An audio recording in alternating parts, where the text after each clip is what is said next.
माया और राधा दोनों जेठानी देवरानी हैं।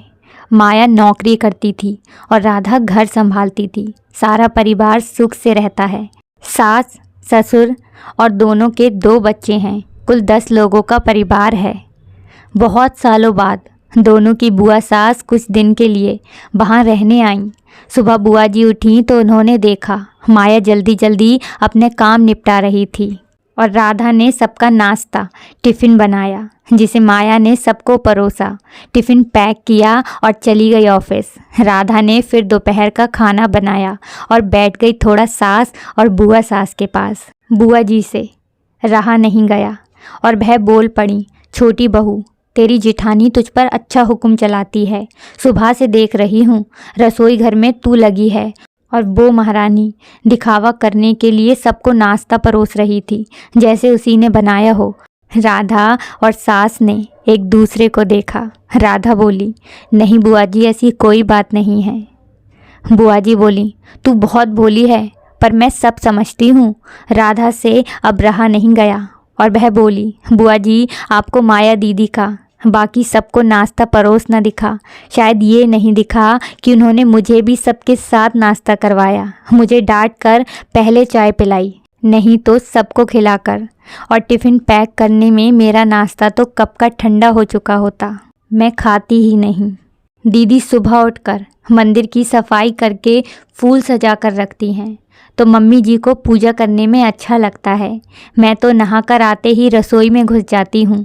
शाम को आते हुए दीदी सब्जियाँ भी लेकर आती हैं, क्योंकि आपके भतीजों को रात को लेट हो जाता है, तब ताज़ी सब्जियाँ नहीं मिलती। ऑफिस में कितनी मेहनत करनी पड़ती है, फिर ऑफिस में काम करके आकर रात को खाना बनाने में मेरी मदद भी करती हैं। वो मेरी जिठानी नहीं, मेरी बड़ी बहन है। मैं नहीं समझूंगी तो कौन समझेगा। इस पर बुआ जी चुप हो गईं। शाम को माया सब्जी की थैली राधा को पकड़ाते हुए बोली, इसमें तुम्हारी फेवरेट लेखक की किताब है, निकाल लेना। राधा खुश हो गई और बोली, थैंक्स दीदी। राधा ने सब्जी की थैली किचन में रखी और किताब रखने अपने कमरे में चली गई। बुआ जी ने माया को आवाज़ दी, बड़ी बहू यहाँ आना। माया बोली, जी बुआ जी। बुआ जी बोली, तुम इतनी मेहनत करके कमाती हो और ऐसे फालतू किताबों में पैसे क्यों खर्च करती हो, वो भी अपनी देवरानी के लिए। वो तो वैसे भी घर में करती ही क्या है, तुम दिन भर मेहनत करती हो और वो आराम करती है। माया मुस्कुराकर बोलती है, आराम? राधा को तो कहकर आराम करवाना पड़ता है। सुबह से बेचारी काम में लगी रहती है। किचन में सबकी अलग अलग पसंद, 4 बच्चों का टिफ़िन सब वही तो बनाती है, वो भी बिना गुस्सा किए। हमेशा मुस्कुराकर काम करती है। सुबह की चाय पीने की भी सुध नहीं रहती है उसे। दोपहर को जब बच्चे आते हैं तो उनका खाना, उनकी पढ़ाई सब वही तो देखती है। वो है इसलिए मुझे ऑफिस में बच्चों की चिंता नहीं रहती है। मैं अपना पूरा ध्यान ऑफिस में लगा पाती हूँ। कुछ दिन पहले मुझे प्रमोशन मिला है। मम्मी पापा की दवाई कब ख़त्म हुई, कब लानी है, उसे पता होता है। रिश्तेदारों के यहाँ कब फंक्शन है, उनको क्या देना है, सब ध्यान रखती है। घर संभालना कोई छोटी बात नहीं है। घर की साफ़ सफाई, बच्चों की पढ़ाई, घर के सभी लोगों का ध्यान रखना, सबकी ज़रूरत के हिसाब से समय पर उनका काम करना, देखती तो सब वही है। मेहमानों की आओ भगत बिना किसी शिकायत के करती है। उसे बस पढ़ने का शौक़ है।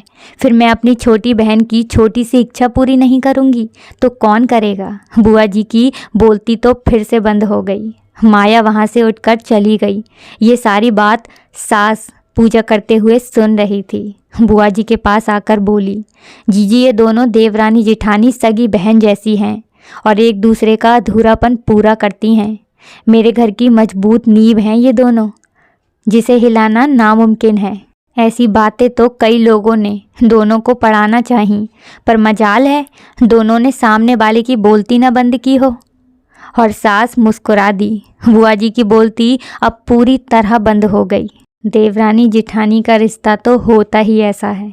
मायके से ससुराल में आने के बाद कोई परेशानी आने पर दोस्त समझकर जिसे अपना पूरा हाल समझाए, वह देवरानी जिठानी है। देवरानी जिठानी के बहुत सुने हैं ताने, मगर इन दोनों देवरानी जिठानी के रिश्ते को सब जाने। दोस्तों, आज इस कहानी से हमें ये सीख मिलती है कि हमें हमेशा एक दूसरे को समझना चाहिए और हर रिश्ते का सम्मान करना चाहिए।